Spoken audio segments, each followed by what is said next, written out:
என் தேவனாகிய கர்த்தாவே, உம்மை நம்பி இருக்கிறேன். என்னை துன்பப்படுத்துகிறவர்கள் எல்லாருக்கும் என்னை விலக்கி ரட்சியும்.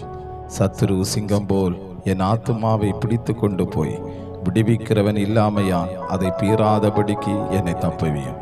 என் தேவனாகிய கர்த்தாவே, நான் இதை செய்ததும் என் கைகளில் நியாயக்கேடு இருக்கிறதும் என்னோட சமாதானமாய் இருந்தவனுக்கு நான் தீமை செய்ததும் காரணமில்லாமல் எனக்கு சத்துருவானவனை நான் கொள்ளையிட்டதும் உண்டானால், பகஞ்சன் என் ஆத்துமாவை தொடர்ந்து பிடித்து என் பிராணனை தரையிலே தள்ளி மிதித்து என் மகிமையை தூளிலே தாழ்த்த கடவன். கர்த்தாவே, நீர் உம்முடைய கோபத்தில் எழுந்திருந்து என் சத்துருக்களுடைய மூர்க்கங்களின் நிமித்தம் உம்மை உயர்த்தி எனக்காக விழித்து கொள்ளும். நியாய தீர்ப்பை நியமித்திருக்கிறீரே. ஜனக்கூட்டம் உம்மை சூழ்ந்து கொள்ளும். அவர்களுக்காக திரும்பவும் உன்னதத்திற்கு எழுந்தருளும். கர்த்தர் ஜனங்களுக்கு நியாயம் செய்வார். கர்த்தாவே, என் நீதியின்படியும் என்னில் உள்ள உண்மையின்படியும் எனக்கு நியாயம் செய்யும்.